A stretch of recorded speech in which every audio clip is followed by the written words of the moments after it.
వార్తావాణికి స్వాగతం. భారత్ పై యుద్ధానికి పాక్ ని ప్రేరేపించి చైనా పబ్బం గడుపుకోవాలనుకుందా? పాక్ ఉగ్రముఖుల దాడి వెనుక డ్రాగన్ కుట్ర దాగి ఉందా? భారత్ లో అనిశ్చితి నెలకొల్పి పెట్టుబడిదారులను వెనక్కి మలిచేలా చైనా చేయాలనుకుందా అంటే అవుననే సమాధానం వినిపిస్తున్నాయి.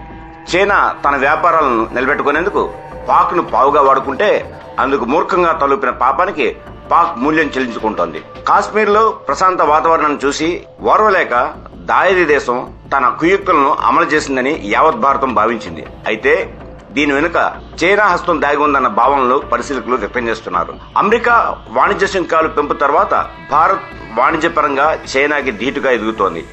ఈ నేపథ్యంలోనే యాపిల్ సంస్థ తన ఐఫోన్ ఉత్పత్తిని భారత్ కు మళ్లిస్తున్నట్లు ప్రకటించింది. వాణిజ్య ప్రపంచంలో సంచలనంగా ఈ ప్రకటన మారింది. 2026 ఆర్థిక సంవత్సరంలో $40 బిలియన్ల విలువైన ఐఫోన్ల ఉత్పత్తి భారత్ లో చేయించాలని యాపిల్ సంస్థ నిర్ణయించుకుంది. దీంతో అమెరికాలో అమ్ముడే ఐఫోన్లన్నీ దాదాపుగా భారత్ లోనే తయారవుతాయి. యాపిల్ కు చైనా సంస్థల అవసరం తగ్గిపోతుంది. భారత్ లోనే ఫాక్స్కాన్, టాటా ఎలక్ట్రానిక్స్ తో కలిసి ఐఫోన్ ఉత్పత్తి కార్యకలాపాలను విస్తరించనున్నట్లు యాపిల్ సీఈఓ టీమ్ కుక్ ఇప్పటికే ప్రకటించారు. 2024లో ప్రపంచవ్యాప్తంగా ఐఫోన్ల ఉత్పత్తిలో భారత్ వాటా 18 నుంచి 20% ఉంది. ఈ ఏడాది చివరికి 30% పెరిగే అంచనాలున్నాయి. ఈ నేపథ్యంలో యాపిల్ సంస్థ ప్రకటన చైనాకు కంటగింపుగా మారింది. ఈ వాణిజ్య అంశాలపై చర్చించేందుకే అమెరికా ఉపాధ్యక్షుడు భారతదేశం పర్యటించారన్న పరిశీలకుల భావన. ఈ సమయంలోనే భారత ప్రధాని నరేంద్ర మోడీ విదేశీ పర్యటనలో ఉన్నారు.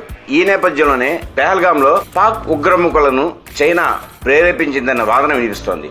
ఎందుకంటే దేశంలో వ్యాపార అనుకూల వాతావరణం, సుస్థిర ప్రభుత్వ విధానాల కారణంగా భారత్ చైనాకు ప్రత్యామ్నాయంగా మారుతోంది.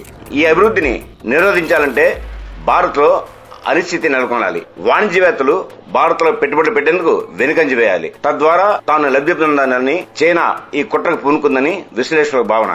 అందులో భాగంగానే IMF రుణం పాక్ కి ఇవ్వాలా వద్దా అన్న ఓటింగ్ లో చైనా మొదటి ఓటు వేయడం గమనార్హం. తానొకటి తెలిస్తే దైవం ఒకటి తెలుస్తుందన్న చందన తయారైంది చైనా పరిస్థితి. ఎందుకంటే పెహల్గాం దాడికి భారత్ ఇంత తీవ్రంగా స్పందిస్తుందని చైనా భావించి ఉండకపోవచ్చు.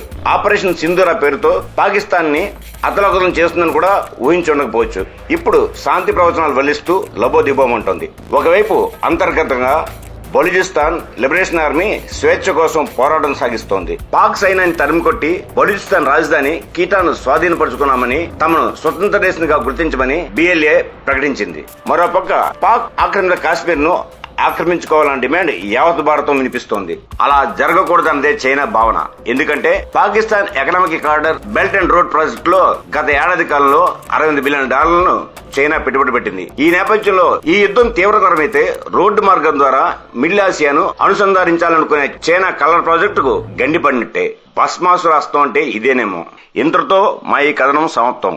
మా ఈ వీడియో మీకు నచ్చినట్లయితే మరిన్ని అప్డేట్స్ కోసం లైక్ చేయండి, షేర్ చేయండి, సబ్స్క్రైబ్ చేయండి.